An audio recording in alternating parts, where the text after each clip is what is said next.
And welcome back to the channel, everybody. Welcome back to a new video. Today I want to talk about the hype, all the hype surrounding the Dodge Daytona Charger EV future, where there is going to be this new solid-state battery technology that's going to allow this thing to charge up to like 90% in 18 minutes, be significantly lighter than the current version, and get nearly 600 miles in range. And they're supposed to be coming to market sometime in 2026. Some articles say beginning of 2027, which really isn't that far away, which would stand to make all of us wonder, does that mean that if you bought one now, you're completely screwed because you're going to be completely overshadowed by a brand new battery technology that's going to hit the market and make your car obsolete? Well, that's certainly a concern for almost any EV owner, because technology advancements happen regularly, and oftentimes make the prior technology obsolete. But is that going to happen with this new solid state technology? And I think that if you just read the articles and the headlines, you would think that, but I dug a little deeper and I can tell you there's way more to this.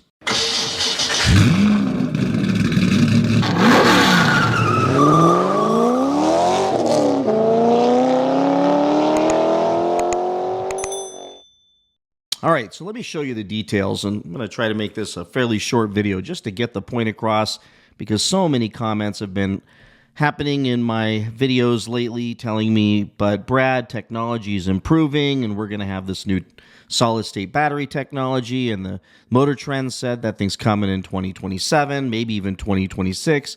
But let me just get right to the point and scroll all the way down to the bottom. Sometimes it's better just to read the articles from the end to the beginning, and you'll be way ahead of the ballgame. Here's the big but, if you will.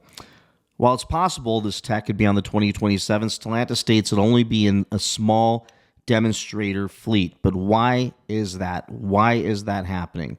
Well, let's go ahead and check this out. The biggest issue, and this is where you can go and read all the amazing stuff that's happening here. By the way, why is it that Stellantis pushes this so much, and why are these articles out there? Remember, the world is driven by Wall Street. Greed, for lack of a better word, is good.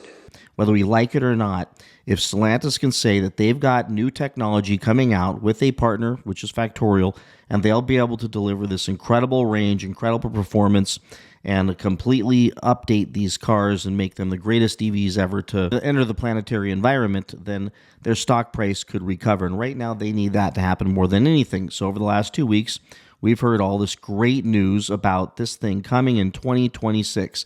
But remember, a demonstration fleet. Well, the thought process for most people would be, well, that means that the production model for the consumer would come up pretty quickly after that. Well, I will tell you that is not the case. And here's the reasons why. Scalability.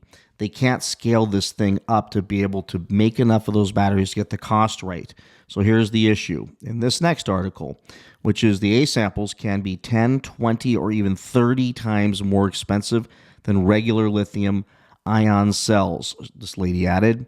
And the reality of it is to get to the cost, they would have to scale this thing up so huge that it would be nearly impossible to be able to achieve mass manufacturing in a short period of time. So then we went ahead and asked AI, what do you think? Well, here's the deal. The reality... Son of a bitch. All right, so here's the deal. AI gives us a great breakdown, sifting the internet for the facts and the information.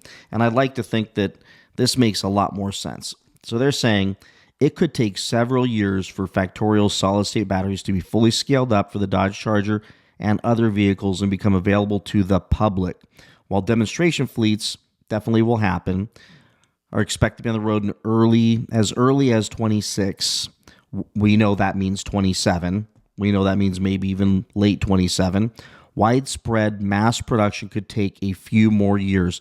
So let's think end of 26. Let's just say 27 they come out. You're looking at 2029, potentially 2030, if everything goes perfect. And here's further confirmation of this. It could take 3 to 4 years after the initial 2026 launch.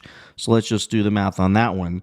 Let's give 27, 28, 29, 30. We're looking at 2030 before this hits the market and this kind of technology gets to us at an affordable cost. So the bottom line is, for them to roll out solid state batteries, they would have to be able to scale up and they'd have to be able to get the prices down. And right now, if they can't do that, these Dodge Chargers would come on the market at $250,000. And that's not going to happen, even though they certainly would love to try that, have tried that. But that is the issue why the solid state battery technology is not going to hit the market anytime soon for the Dodge Charger. It's just not. So if you bought one now, you're totally fine. You're not going to get, made obsolete by the new technology in 2026. They want Wall Street to believe that they are going to be at the cutting edge of technology and be able to drive this car to the marketplace sooner than most of the other manufacturers in an more affordable car. But I can tell you all, that is absolutely not going to happen.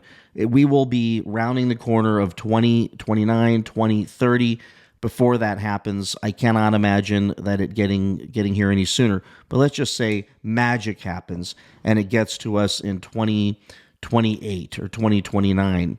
This is so far down the road that Stellantis wouldn't be in business anymore. So they're going to have to bring back more and more gas engines, more and more, hopefully, Hemis and other great technology under a ICE model that we would all want to buy to get their company back on track. So don't worry about anything here. You're not going to miss out on the solid state stuff. It's not happening for many years. This is just Wall Street fluff to drive their stock price, to make them look like they're on the bleeding edge of technology, which they absolutely are not, because they can't even get their existing cars to run right. So sorry for coming off negative, but I'm just trying to come off realistic. If you want one of these things, buy it now. By the way, great news. They've come up with a patch on the software update for the Wagoneer S and the Charger Daytona for the 12-volt battery issue. So hopefully that problem is solved, and those of you who bought these things will have a car that isn't dead when you come walking out to it periodically and leaving you stranded. And hopefully they work through the other issues. And I'm pulling for you all. I'm hoping they get these straightened out. I honest to God hope that these EVs survive as an option for people for a very long time, and that they get the damn Hemis back on the market for us all. So with that, everybody, let me know what you think in the comments below, and I will see you all in the next one. Bye-bye.